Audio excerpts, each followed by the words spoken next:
Be doing lesson 11.3, which is direct and inverse variation. What direct and inverse variation is it's formulas that shows you correlations between normally x and y. K is called our constant, and you're going to want to write this down. K is called the constant, okay? No matter what in a problem, in direct variation or inverse variation, you will always be able to know what K is because it's constant. What that word means is it never changes. It will always be the same. So no matter what Y is, no matter what X is, I know that K will always be the same. So these are the formulas. You do need to memorize these formulas. Direct is Y equals K times X. And inverse is y equals k divided by x, or k over x. So what they want us to do in these problems here is they want us to write an equation that relates to x and y directly. So therefore, when they say x and y directly, I know that that means direct variation.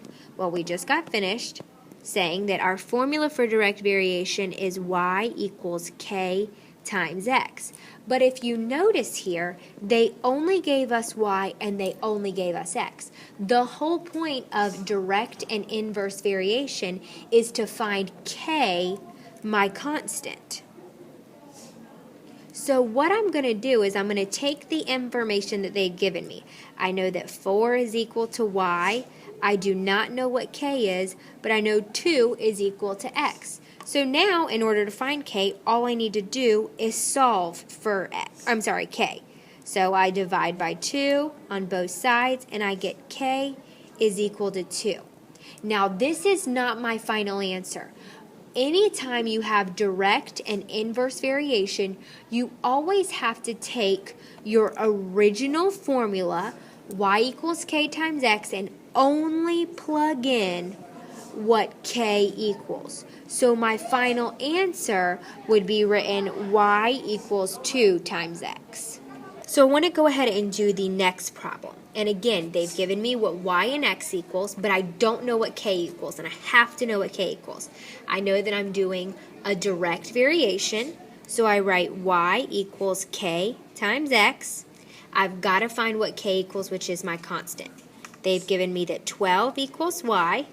I don't know what k is, but I know that 3 equals x. Again, I'm going to divide by 3 on both sides, and I find that k is equal to 4. Now, again, let me say this again. If you box in this answer right here, k is equal to 4, that is not correct because the instructions say write an equation. So my answer has to be in equation form. It cannot just be k equals 4. So I've got to go back to my original formula where I write y is equal to 4, I plug in what k is, times x. Now, one thing that I do want to point out, you do not want to plug back into your final answer 12 equals 4 times 3. Because the whole point of direct and inverse variation is so that you have a constant. So I could take this exact same equation right here that I have and say, okay, what if y was 10? Tell me what x would equal. Okay, well, I'd have to solve that, and I could find that. Or if I said, what if x was 5? What would y be? So that's the whole point of direct variation, is so that you can change x and y, but as long as you know k, you can always find your answer. So just because they gave you these two answers in the first place does not mean that's what goes in your your final answer. Your final answer will only be what k is equal to. So now let's do inverse variation. And the formula for inverse variation is y equals k over x, or k divided by x. Again, we see that they've given us y and x, but they did not give us k. Remember, k is always what you're looking for when you're doing direct and inverse variation. So again, I'm going to plug in my numbers. 4 equals k over 2. Now ask yourself, what's happening between the k and the 2? Division. So the only way to get k by itself is I multiply by 2. That cancels out there. I multiply by 2 on this side, and I get 8 equals k. All right? Again, that is not my final answer. I've got to go back to my formula, which is y equals k over x, and only plug in k. So it's going to be y equals 8 over x. This will be my final answer. Let's do the next one.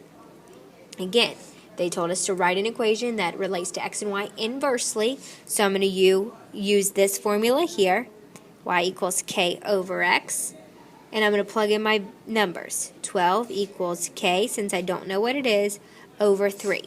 Again, I say k and 3 are being divided, so the only way to get k by itself is to multiply. I multiply by 3, which cancels that out. Remember, you're not multiplying 3 times k to get 3k. That's not correct. Okay, when you multiply by 3, it cancels out. Multiply by 3 on this side, and I get 36 is equal to k. So again, I've got to write my final answer as y is equal to 36 over x. This is direct and inverse variation. Make sure that you remember that when you are writing your final answer, it has to be in the correct